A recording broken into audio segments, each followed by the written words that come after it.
There aren't very many advantages to working the graveyard shift, but when you pre-order an audiobook and it becomes available at 2 in the morning, you get to download it and be one of the first to read it. Last summer, there was a fifth Hunger Games novel announced called Sunrise on the Reaping. I immediately smashed the pre-order button, and today, March 18th, was the big day. I just finally finished listening to it not 5 minutes ago. And I'm going to give you a spoiler-free analysis of it.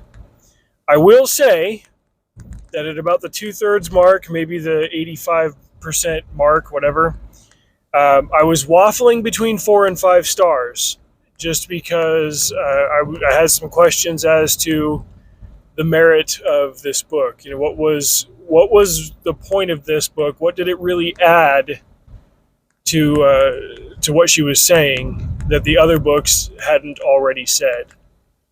I will say at the end that the title itself is more of a challenge to the reader, and the real heart and content of the story is an analysis of that challenge.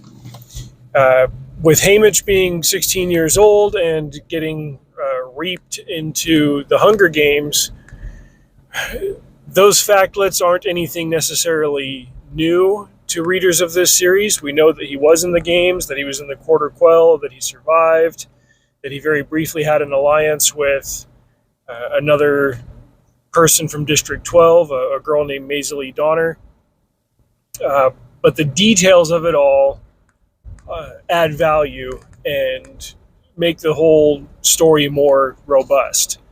This book does a lot of legwork to really bridge the gap between the prequel, The Ballad of Songbirds and Snakes, and the very first Hunger Games novel. There is also an epilogue that all I will say is it's very powerful and very impactful, especially if you go to the trouble of rereading the trilogy before you read this one, which I spent the last couple of weeks parsing those books in between other things that I was reading, and having a lot of those details fresh in my mind made this a more rewarding read. I'm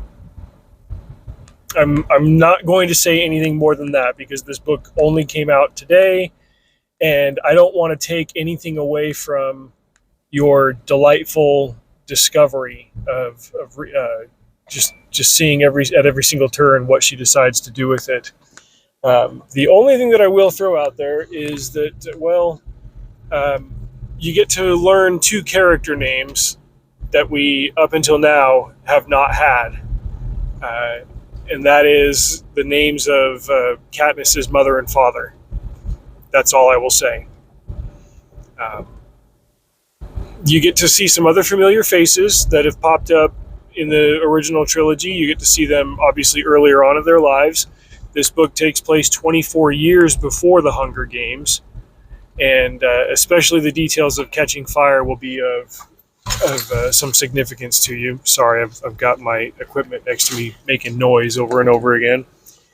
But as for the meaning of this book, the major analysis underneath it all is the phenomenon that allows people to tolerate at a large scale things that they would not tolerate individually or intimately in small communities.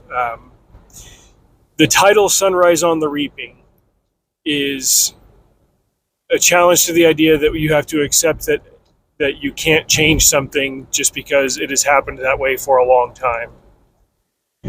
I think this is relevant, and she has once again managed to write it in such a way that it transcends the modern day-isms and the current day-isms, and says something that's a lot more timeless and perpetually relevant about the things that mankind accepts as a given in established society.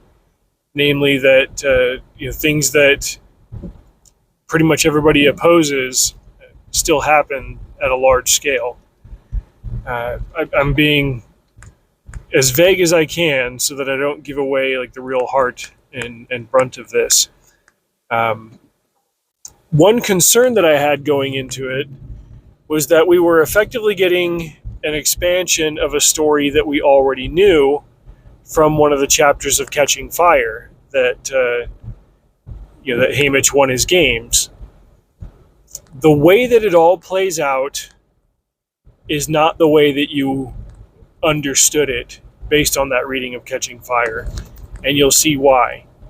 And this story has, like Hunger Games did, and especially like Mockingjay did, this book has a lot to say about the methodology of propaganda, the efficacy of it, to say nothing of the extreme difficulty of a protracted campaign against an entrenched power structure.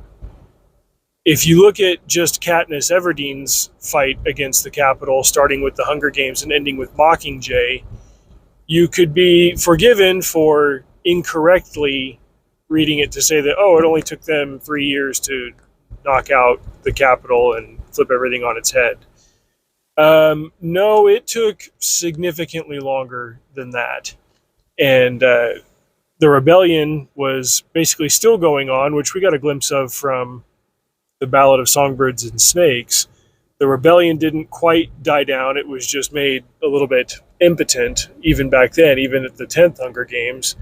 And the rebels still had the drive. What they lacked was mass backing. Even though the districts all hated the Hunger Games, they had accepted it as something that couldn't be changed en masse. And propaganda played a role in revealing to them that, yes, it can be changed if enough of us say we will not accept this.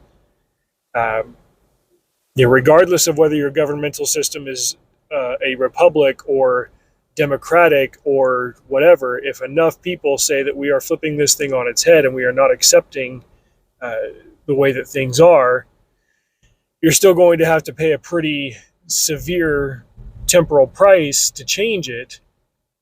But in effect, what is the basis of your society? It is the things that people en masse consent to. And then from there, how do you get them to stop consenting to things that they oughtn't? I'm going to save any further developed thoughts on this one for a couple of weeks from now, because I don't want to throw spoilers out into the internet. All I'm going to say is that in the end, Suzanne Collins has once again written a brilliant installment in this series, in addition to a brilliant analysis of things that are timely for us now and remain timeless in a world that really needs to analyze the things that it accepts as inevitable. We live in interesting times, and that's maybe not always a good thing, but I guess the takeaway is that things don't have to be as interesting as they are. In the end, I will give this book 5 stars.